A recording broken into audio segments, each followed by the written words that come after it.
Mayo 1945, tapos na ang digmaan, sumuko na ang mga alyado, nagwagi si Hitler at may plano siya para sa Europa. Siksikan ang mga kalsada ng Berlin. Nagmarcha ang libu-libong sundalo ng Wehrmacht sa harap ng Reich Chancellery, sumasaludo. Si Hitler naman ay nakatanaw mula sa balkonahe, may mikropono sa labi. Umuugong ang kanyang boses sa kontinente sa pamamagitan ng radyo. Ipinahayag niya ang bagong kaayusan sa Europa at tagumpay ng lahing Aryan, simula ng pamamayani ng mga Aleman. Buburahin ang mahihinang lahi para magmana ng mundo ang malalakas. Tagumpay ito sa tagasunod niya, ngunit para sa iba, hatol ng kamatayan. Habang bumabagsak ang konfeti sa Berlin, kumalat na agad ang mga utos. Hindi lang ito pagdiriwang kundi pagsakop. Una sa listahan, alisin ang lahat ng lumang pamahalaan. Hinuli, ginapos at kinaladkad ang mga pinununo ng Allied, presidente, punong ministro at general patungong Nuremberg. Bilanggo sila ng Estadong Aleman, tinawag na puppet ng mga Hudyo at ipinaparada sa huwad na paglilitis sa Paris at London. Nakakatakot ang atmosfera habang nagmamarcha ang German SS sa mga kalye. Agad nawawala ang mga mandirigma ng resistance, inaalis ng walang tanong o paglilitis. Kumakalat ang nakakatakot na tsismis tungkol sa planong ilipat ang milyon-milyong tao sa silangan. Ang Poland at Russia ay lilinisin para palayasin ang mga Slav at iba pang di itinuturing tao para bigyang daan ang mga German na tumira roon. Takot ang Europa at simula pa lang ng bangungot. Araw-dalawa na nagsisimula na ang tunay na trabaho habang puspusan ang galaw ng Nazi makinarya. Si Heinrich Himmler, pinuno ng SS, ay nagpadala ng bagong mga patakaran para sa mga Reichskommissariat at hinati ang Europa sa mga bagong zona na wala na ang dating mga hangganan. Habang binabago ang mapa, pinalitan ng mga puppet ang mga lider sa kanluran na sunod-sunuran kay Hitler. Sa Pransya, nananatili ang rehimeng Vichy ni Felipe Piton, ngunit lumalaki at nawawalan ng kapangyarihan. Ginagawang bansang alipin ang Pransya para mag-supply sa Alemanya. Itinalaga si Oswald Mosley, isang pasista, bilang pinuno habang ang pamilyang Maharlika ay pinaalis o ikinulong.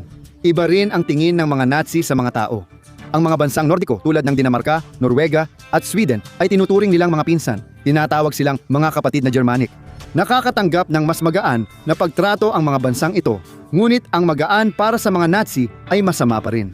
Pinawawalang bisa ang kanilang mga pamahalaan at basta na lang sinasakop ng Alemanya. Sa Norwega, si Minister President Vidkun Quisling ay binigyan ng promosyon, ngunit binabantayan ng Berlin ang bawat kilos niya para siguraduhing sumusunod siya sa utos. Sa silangan, wala talagang magaan na pagtrato. Napakabrutal ng sitwasyon doon. Isinagawa nila ang General Plan UST, ang pangunahing plano para sa silangan. Ito ang plano para sa ganap na paglipol. Naglakad ang survey team sa Poland at dating Soviet Union, minarkahan ang mga baryong sisirain. Lumalala ang sitwasyon sa borsa. May putukan at madalas ang sapilitang pagpapaalis sa ilang tao. Ipinapakita nito na patay na ang lumang mundo at ang awa ay bahagi na lang ng nakaraan. Araw 3, kumalat sa Europa ang mga espesyal na unit ng SS na ang trabaho ay pumatay, parang virus, sa Pransya. Labis nang naghihirap ang mga komunidad ng mga Hudyo at ngayon ay tinatarget na sila para tuluyang alisin. Ang mga nakaligtas ay dinadala sa mga kampo gaya ng Tronci bago ipadala sa Poland. Pareho rin sa Belgium at Netherlands.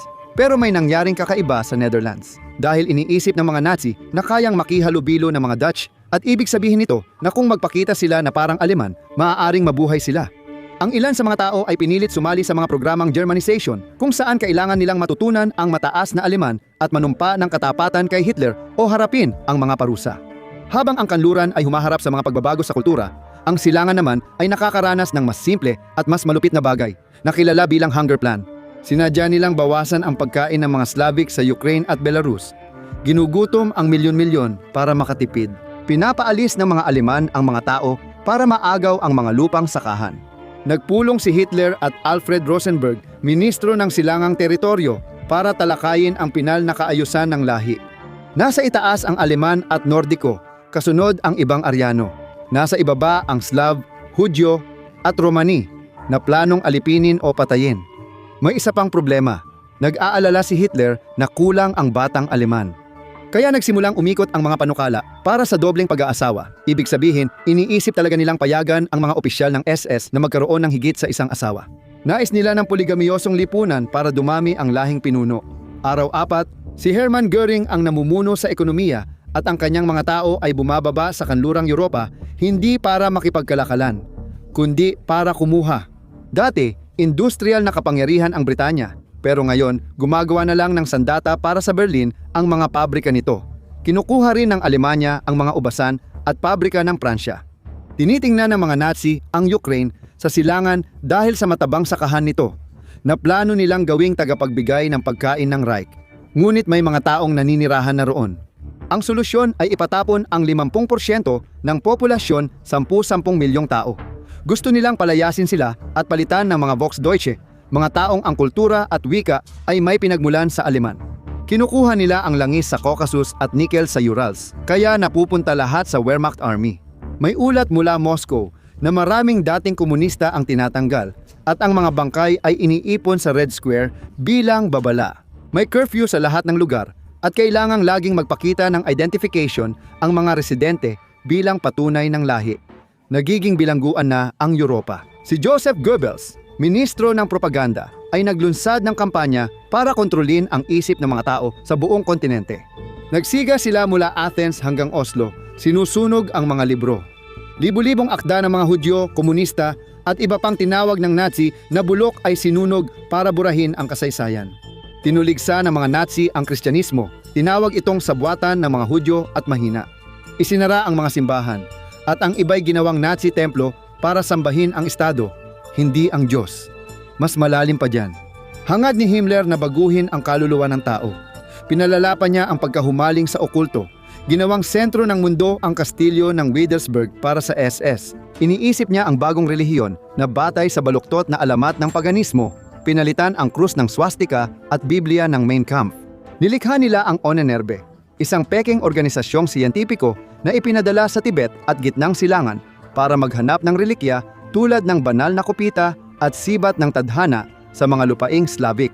Nagbago ang paaralan dahil mas gusto nila ang mga alipin kaysa matatalino. Tinuturuan lang ang mga bata ng pagsunod, pagbibilang hanggang 500 at utos ng Diyos na maging tapat. Para sa mga Aleman, walang kasaysayan, walang agham, walang panitikan. Patuloy ang paglala habang si Himmler bilang komisyoner ng Reichskommissar für die Festigung des Deutschen Volkstums ay nagsimulang magkidnap ng mga bata sa Poland at Ukraine. Kinukuha ang mga batang may Aryan na katangian gaya ng blondeng buhok at asul na mata mula sa magulang at dinadala sa Alemanya. Ibinibigay sila sa pamilyang Aleman para palakihin bilang tunay na Nazi sa programang pagdukot ng Estado. May ilang palihim na lumalaban, ngunit brutal ang SS. Kapag may nasaktan na Aleman, sinusunog nila ang buong baryo at namumuno sa takot. Araw 6 at 7, isang linggo matapos magwagi, nawala na ang saya sa Berlin, pinalitan ng malupit na realidad. Sa Baltiko, 80-85% ng mga Lithuanian at Latvian ay idineklarang hindi karapat-dapat at ipinatapon sa Siberia. Sa kanlurang Ukraine, 65% ng tao ay mapapatalsik o mamamatay. Abala si Hitler sa pagtingin ng mga plano para sa Germania. Plano niyang gawing kabisera ng mundo ang Berlin. Gumawa siya ng bulwagan na may dome na mas malaki sa St. Peter's Basilica at arko ng tagumpay na triple ang laki ng sa Paris para lang sa kanyang ego. Sa likod ng gandang arkitekturang ito, may dugo. Habang pinalalawak ang mga lugar tulad ng Auschwitz at Treblinka upang maging mga industrial na pabrika ng paglipol, bago pa nila targetin ang mga Hudyo, ngayon ay mga Slav na ang kanilang pinoproseso sa napakaraming bilang. Tuloy-tuloy ang operasyon ng makina, araw at gabi. Mas madilim ang Europa ngayon dahil sa taggutom sa silangan at mga sapilitang kampo ng paggawa sa kanluran. Sa ikalawang linggo, milyon-milyon na ang nagdurusa. Habang tumatagal, ang mga plano ay mula sa kasamaan hanggang kabaliwan. Lalong lumalakas ang General Plan OST habang pinalalawak ang pangkalahatang pamahalaan sa Polonya papuntang Rusya. Layunin nilang alisin ang 75% ng mga Polako, pinapamartsa ang milyon-milyon sa gutom at nilalason ng gas ang iba. Nagsisimulang magsulputan ang mga bagong bayan na tinatawag na Wehrdorfer o mga defense villages, isang kuta sa gitna ng teritoryong puno ng kalaban kung saan bawat isa ay tinitirhan ng 300 hanggang 400 na pamilyang Aleman na mabibigat ang armas. Supilin at bungkalin ng mga tao ang lupa. Sa Belarus, 75% ng populasyon ay itinuring na hindi karapat-dapat, kaya marami ang nawala. Nag-utos si Himmler ng pagtanggal sa paggawa. Pinagtatrabaho ang mga Slav sa paggawa ng kalsada at tulay hanggang mapagod at bumagsak. Pati kanlurang Europa, hindi ligtas dahil isinama ang Dutch at Flemish mula Belgium sa bagong estadong Duitsland at pinagbantaan na buburahin ang kanilang kultura. Hinati ang France, naging puppet state ang Brittany at naging Aleman ang Alsace-Lorraine, kaya nagkahiwa-hiwalay ang bansa. May mga bulong ng pangwakas na solusyon laban sa hindi Aryan, Linggo 3 at 4. Sa Ukraine, kinukuha nila ang butil para magdulot ng mas malawak na artipisyal na tagutom kaysa Soviet na layuning gutumin ang 30 milyong tao sa Baltic States. Henetika ang bagong kinahuhumalingan. Nag-iikot ang Nazi na doktor para suriin ang tao. Ang mukhang nakahihigit, pinapayagang magkaanak. Ang hindi, pinapabaog para mawala ang masamang dugo. Sa kabundukan ng Caucasus, binibigyan ng kalayaan ang mga tulad ng Chechen dahil galit sila sa mga Ruso. Ginagamit sila ng mga Nazi laban sa mga natitirang Ruso. Kapalit nito, kailangan nilang alisin ang lahat ng Hudyo at komunista sa kanilang lugar. Naging mas kakaiba ang plano matapos aprubahan ni Hitler ang batas ng dobleng pag-aasawa para sa SS na inutos ang pagkakaroon ng maraming asawa para sa superlahi. Sinubukan niyang linisin ang hukbo sa pagbabawal ng tabako, alak at karne. Gusto ba niya ng vegetarian, hindi naninigarilyo at hindi umiinom ng mga super sundalo? Lalong naghirap ang Europa nang gibain ng mga Nazi ang URSA dahil hindi nila gusto ang itsura nito. Giniba ang mga gusali para magtayo ng bagong pamayanang Aleman at pinalayas ang mga residente sa nagyayelong disyerto. Dahil sa paranoia sa pamunuan, pati mga Nazi ay hindi ligtas. Nakikita ni Hitler ang mga multo ng dating karibal at nagsimula ng mga palabas na paglilitis, kaya pati matataas na opisyal ay nag-alala sa kaligtasan nila. Buwan 2, malapit nang matapos ang tag-init, pero lumalala pa dahil 10 milyong Aleman ang dumagsa sa silangan. Ibinigay sa kanila ang mga dating sakahan ng mga pamilyang Slavic na wala na o nasa concentration camp ang mga may-ari. Sa Rusya, sinusubukan nilang sirain ang pagkakakilanlan ng mga Ruso sa pamamagitan ng paghahati-hati sa mga tao sa maliliit na tribo at pagbuhay muli ng mga lumang pangalan tulad ng Bayatiks para makalimutan ng ilan na sila ay naging isang bansa. Iminungkahi nilang palitan ang pangalan ng Moscow sa Osgog para gawing alamat na lungsod ng Teutonic. Lumawak ang Holocaust dahil nabawasan ang populasyon ng mga Hudyo, kaya isinama rin ang mga Romani. May kapansanan at iba pa sa pagpuksa. Neutral ang Spain at Portugal, pero binigay nila ang Atlantic Islands sa Germany bilang base militar, kaya naging kolonyang pang-ekonomiya sila. Nilalagas ng tagutom ang kontinente, pati kanluran, binawasan ang rasyon para may makain. Sinimulan ng Germany sa Hamburg ang pagtatayo ng superport na kakumpetensya ng New York City habang sa Berlin din. Pinapaalis ang libu-libong Aleman sa sariling tahanan para bigyang daan ang pagtatayo ng malalaking marmol na estatwa sa lungsod patungong Germania. Ika-6 ng Marso, lalong lumala ang kabaliwan habang pinabilis ng General Plan OST ang kanilang plano dahil sa tagumpay sa digmaan. Ipinatapon nila ang 80% ng mga Ruso sa kabila ng Ural Mountains na naging sanhi ng pagkamatay ng milyon-milyon sa kanilang paglalakbay sa isang kontinental na landas ng luha. Ang mga nakaligtas sa Ukraine ay dinala sa Crimea na ginawang malaking plantasyon ng Nazi para sa goma at iba pang pananim. Ginagamit ang sapilitang paggawa sa kanluran para gawing Aleman ang Britanya. Pinapadala ang mga Briton sa silangan bilang manggagawa, lalo na para sa mga babae. Nakakabahala ito dahil hinihikayat silang sumali sa mga programang pagpaparami kasama ang mga opisyal ng SS para paghaluin ang lahi ng Briton at Aleman. Pinipiga ng Alemanya ang mga papet na estado sa timog silangang Europa tulad ng Hungary, Romania at Bulgaria. Kinukuha ang yaman at isinasama ang hukbo nila sa Waffen-SS. Bilang mga pambala sa kanyon, lalo pang lumulubog ang Europa. Habang nagiging patakaran ng estado ang poligamya, winawasak ang mga simbahan at pinapalitan ng bagong kalendaryo ang mga Kristiyanong pista ng mga pagdiriwang ng paganismo. Tuloy ang paglaban sa ilalim ng lupa, pero ginamit ito ng mga Nazi para subukan ang kemikal na sandata sa mga gerilya. Pagkatapos ng unang taon, 20 milyon na ang nabawas sa populasyon at patuloy pa ito. Taon 2, lalo pang tumatag ang bakal na pamumuno. Noong 1946, nagkaroon ng nakakatakot na katatagan at naging sistema ang kaguluhan. Sinakop ng dakilang Germanic Reich ang mga bansang Nordiko, ginawang isang probinsya ang Finland at ginawang tahanan ng mga concentration camp ang dating neutral na Sweden. Sa silangan, bumuo sila ng malaking lugar sa ilalim ng German na Panginoon at ang mga lokal na tribo ay naging mahina at nagkawatak-watak. Nakamit nila ang ganap na kalayaan sa ekonomiya habang ginagamit nila ang malalawak na oil field ng Russia upang mapatakbo ang isang napakalaking hukbong dagat. Pinahintulutan nito si Hitler na mag-focus sa Afrika para sa ikalawang yugto ng pananakop at pinagbilisan ang pagpapatayo ng Hall of Glory sa Germania. Ipinagpatuloy ng Reich ang Atlantropa Project, planong harangan ng dam ang Strait of Gibraltar. Ang layunin ay patuyuin ang dagat Mediterranean, pababain ang antas ng tubig ng daan-daang talampakan, upang pag-isahin ang Europa at Afrika sa isang superkontinente na tinatawag na Eurafrica. Nais nilang gumawa ng malaking sakahan sa ilalim ng dagat na hindi iniisip na magiging maalat at di matitirhang disyerto ang katimugang Europa, mas mainit pa sa Sahara. Ito ay geoengineering sa buong mundo. Patunay ng walang limitasyong kayabangan nila sa pagbabago ng mapa ng mundo. Sa Europa, nagkaroon ng malawakang pagkawasak. Tinatayang 10 milyong Slav ang namatay sa taggutom, nawala ang kulturang kanluranin, at may mga inaaresto dahil lang sa pagsasalita ng Pranses sa maling lugar. Matapos alisin ang mga Romani, pinasterilisa ang mga nakaligtas at nagmistulang lugar ng bangkay ang kontinente. Habang araw-araw, hinahabol ng Gestapo ang mga paglaban. 3 hanggang 5 taon. Noong 1948, 48 mabilis na kumalat ang mga kasindak-sindak na pangyayari. Malapit na ring matapos ang unang yugto ng General Plan OST.